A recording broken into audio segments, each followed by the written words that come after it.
বন্ধুরা, ভোলে বাবা পার কারিগর আজকে রিভিউ। উজানের বোনেরা উজানকে বলছি যে তুমি যদি টাকা না দাও বৌদি ভাইকে কিন্তু ঘরে ঢুকতে দেব না। উজান বলছি আমার কোনো যায় আসে না, বাইরেই দাঁড়িয়ে থাক। বোনগুলো বলছে বৌদি ভাই কিছু মনে করো না, কথাগুলো কিন্তু মজা করে বলেছি। কুইন বলছি কথায় কথায় মনে করার অভ্যেস আমার নেই। এই সোসাইটিতে মেয়ে হয়ে জন্মেছি, তাই অনেক কিছু দেখে শুনে বড় হয়েছি। আরই একটা কিছু আমার সাথে এখন ঘটছে, তাই মনে করার কিছু নেই। উজান বলছে বাহ, তুমি তো বেশ ভালো ভাষণ দাও দেখছি, কাল থেকে তো চুপচাপই ছিলে। আমান বলছে বলবে না তো কি করবে। তখন শতরূপা বলছি যে তুই কাল থেকে ওর সাথে যা ব্যবহার করেছিস। শতরূপা বলছে যে সবাই জানে যে তুই কতটা রাগী, মাথা গরম, কিন্তু তোর মনটা যে কত বড় সেটা তো আমরা জানি, কুইন তো জানে না। যদি সবসময় এরকমই ব্যবহার করতে থাকিস তাহলে তো কারোরই ভালো লাগবে না। ত্রিরঞ্জন তখন বলছে কিছু মনে করো না মা। কুইন বলছে না না মেজ জেঠু, আসলে যে অপমান করে তার দিকেই সবাই লোকে তাকায়, যে অপমানিত হয় তার দিকে কিন্তু কেউ তাকায় না। কুইন বলছি এই বাড়িতে ঢুকতে দেওয়ার জন্য যে টাকাটা আমার ননদ দেওররা দাবি করছে সেটা আমি অন্যের কাছ থেকে নেব না। আসার সময় মা আমাকে 10,000 টাকা দিয়েছিল, জানি এটা খুব কম, তবু এটা আমিই দেব। উজান তারপর পকেট থেকে টাকা বার করে বলে কিনা তোদের টাকা নেবার হলে আমার কাছ থেকেই নিতে হবে, এই বাড়ির অন্য কারোর কাছ থেকে নেওয়া যাবে না। কুইন বলছে সেটাও কি তুমি বলে দেবে। তখন এদিকে কুষাঞ্জন বলছি সুদর্শনাকে, এ তো আসতে না আসতে লেগে গেল দেখছি।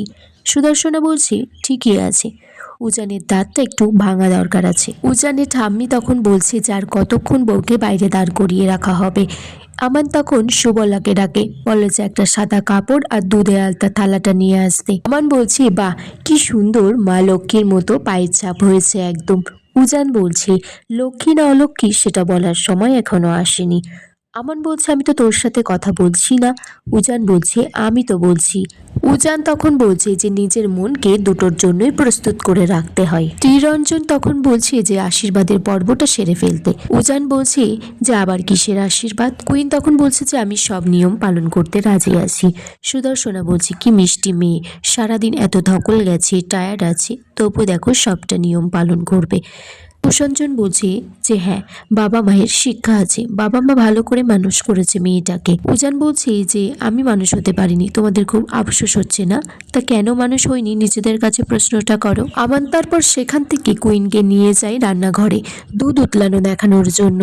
বলছে বাহ খুব ভালো, দেখো তোমার গুণেও এইরকম সংসারটা ভরে উঠবে, ওই দাদার কথায় বেশি পাত্তা দেবে না। আমান কুইনকে বলছে যে সমস্ত ডালে সবজিতে হাত ছোঁয়াতে, যাতে সবসময় বাড়িটা লক্ষ্মীশ্রীতে ভরে থাকে। উজানের ঠাম্মি তারপর উজান আর কুইনকে আশীর্বাদ করতে বসেছে। কুইনকে বলছি যে এই বাড়িতে অনেক লোক ছিল আগে, কিন্তু এখন সবাই ছিন্ন বিচ্ছিন্ন হয়ে গেছে, তুমি এসে আবার সংসারটাকে সবাইকে একসাথে দেখো কিন্তু। উজান বলছে যে ঠাম্মি তুমি কিন্তু আমাকে দোষারোপ করছো, ভাবছো যে আমার জন্য এই বাড়িতে কেউ আর আসে না। ঠাম্মি তারপর উজানকে একটা আংটি দিয়ে বলে এটা তোমার দাদুর আংটি, আশীর্বাদ হিসেবে নিজের কাছে রেখো, ওই মানুষটার জন্যই এই নার্সিংহোমটা আজ এত বড় হয়েছে। কুইন বলছে যে এটা তো আমার পরম আশীর্বাদ, এটাতে আমি খুব যত্ন করে রেখে দেব। ত্রিরঞ্জন তারপর আশীর্বাদ করতে বসেছে। কুইনকে বলছে যে তোমার জন্য হীরের নেকলেস সেট এনেছি, তোমার জেঠিমা হয়তো প্ল্যাটিনাম দেবে। তারপর উজানকে একটা হীরের আংটি দিয়েছে আশীর্বাদ হিসেবে। উজান বলছে একদিকে হীরের আংটি দিচ্ছ, একদিকে আবার আমাকে ভিলেনও বানাচ্ছ। কুইনকে বলছি এই রাগী ছেলেটার একটু রাগটা কমানোর চেষ্টা করো। শতরূপা তারপর বসেছে কুইন আর উজানকে আশীর্বাদ করার জন্য। আর এখানেই আজকের পর্ব শেষ হয়ে যায় বন্ধুরা। তোমরা কমেন্টস করে জানিও কেমন লেগেছে আজকের পর্বটা।